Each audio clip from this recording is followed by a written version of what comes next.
India's presidency at the G20 has been very timely, and I think the stars have aligned for India. India's focus on humanity, second to none. Why do I say that? As India grew at every stage of development, India was able to take the global south along. Long before this was a concept. Long before we realized that we would have ended up at a place in our evolution where we would have to focus on the global south. India is taking us on board. That is very important. India is saying to the world, look where we've come from. Look at the challenges that we've gone through. Colonization and all. And India is saying to the rest of the world that we're going to take on, not a burden, we're going to take on that responsibility of investing in humanity. And that is what is important. India is investing in humanity. When India is successful, they give you the tools also to be successful.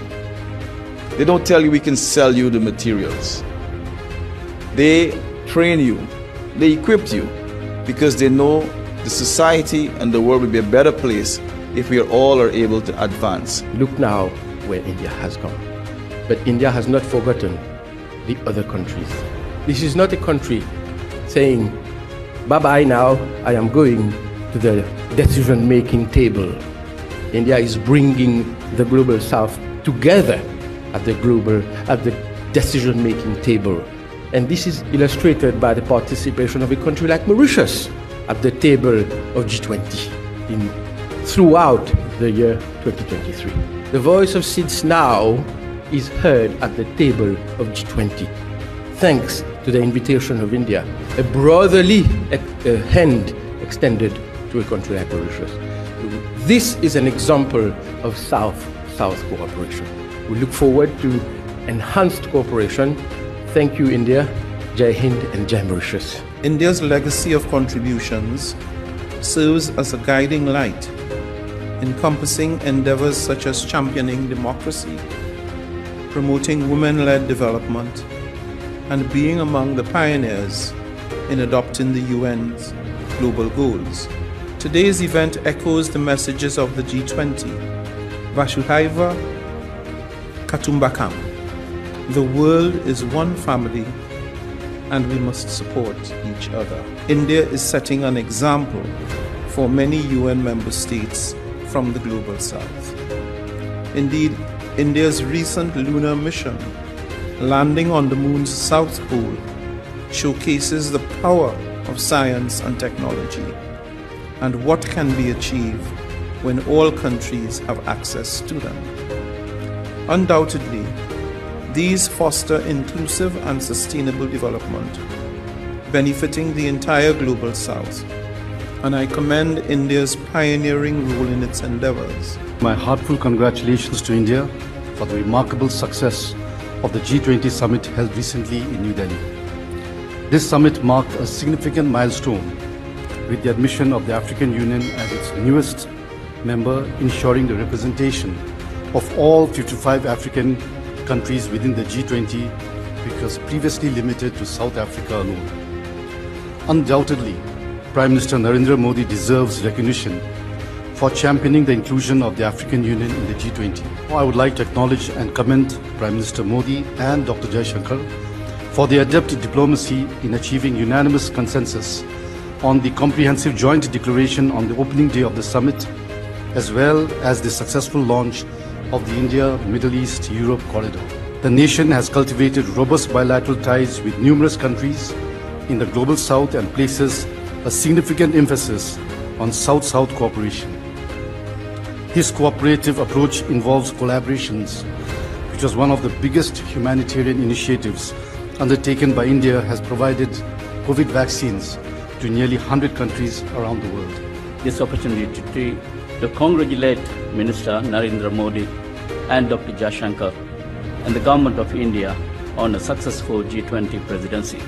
Hosting the 18th G20 summit against a challenging global political landscape and ensuring its culmination in a consensus declaration was by any means no small feat.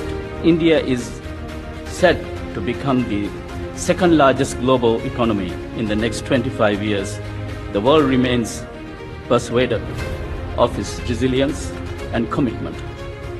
In this journey, India has also established itself as the voice of the global South, bringing to the fore challenges faced by developing world. India's presidency was an inclusive one, welcoming the African Union as a permanent member of the G20 and making the group more representative, amplifying the voice of the developing world. G20 summit in India was more precise, to the point, the way they manage, because particularly this art, we must save this planet Earth. India organizes wonderfully the art, family and future.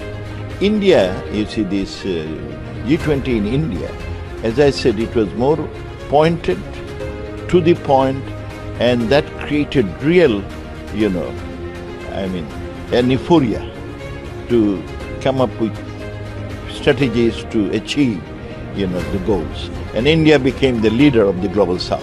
Some examples of development initiatives the India UN Fund has provided development assistance to include funding for knowledge sharing, including those to foster innovation and replicating success, such as demonstration projects that are expanding digital financial inclusion through pro-poor climate insurance schemes, expanding health e-learning, and enabling vulnerable communities to make digital payments for micro-utilities.